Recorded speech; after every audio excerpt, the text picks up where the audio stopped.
Aşgabatda howanyň temperaturasy gündizlerine 40 gradusa çenli ýetýän şu günlerde häkimetler köp gatly ýaşaýyş jaýlaryndaky split ulgamlaryny söküp aýrýarlar. Şäher resmileri 2 ýyl ara kesmeden soň gaýtadan güýçlendirilen bu çäräniň sebäpleri barada resmi düşündürüş bermeýärler. Soňky 2 hepde bäri Jemaat Hojalygy müdirligine degişli idaralaryň işgärleri Ankara Yubileynaýa köçesiniň ugrundaky jaýlaryň köçe tarapyndan oturdulan split ulgamlaryny söküp aýrýarlar. Bir näçe jaýyň bolsa köçäniň iç tarapynda oturdulan splitlerini hem sökýärler diýip etrapçanyň ýaşaýjysy 26-njy iýunda aýtdy. Jemaat Hojalygy müdirliginiň işgärleri bu jaýlardaky gurallary protokol splitleri atlandyryp, olar söküp aýyrmak çärelerini esasanam dinç günleri güýçlendirýärler. 25-nji iýunda hem splitleri sökmek çäresi batly depginde dowam etdi diýip ýagdaýlardan habarly çeşmämiz aýtdy. Şäher häkimetleri bu çäreni büzmeýin etrafynda hem güýçlendirdiler. Etrap ýaşaýjylarynyň bir näçesiniň sözlerine göre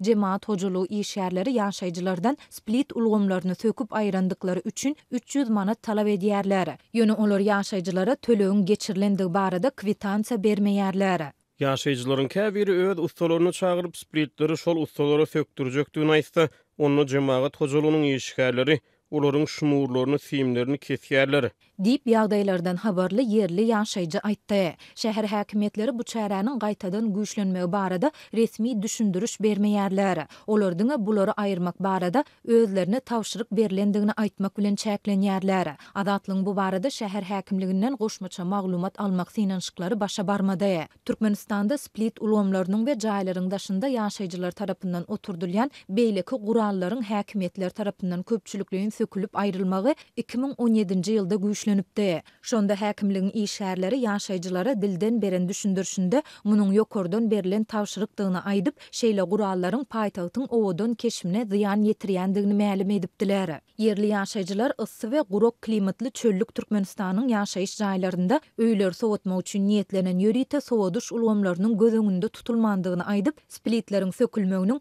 esasanam tomus aýlarynda juda yaramaz täsir edýändigini belleýärler. Splitleri sökmek çäresi ýurduň ilkinji prezident Saparmurat Niýazowyň döwründe ýokdy. Bu sütem ikinji prezident Gurbanuly Berdimuhammedowyň häkimet başynda bolan döwrü güýje girdildi. Şol döwürde beton jaýlarda pensionerleriň yssağa çydaman, saglyk ýagdaýynyň agyrlaşyp keselhana ýerleşdirilmegi ýa-da aýatdan ötmegi ýaly wakalar köp boldy. Häzirki prezident Serdar Berdimuhammedow häkimet başyna geçen soň şeýle tejribäniň bolanyny eşitmänim. Ýöne görnüşinden arkada döwrüniň tejribesi gaýtadan güýçlenýär diýip çeşmämiz aýtdy.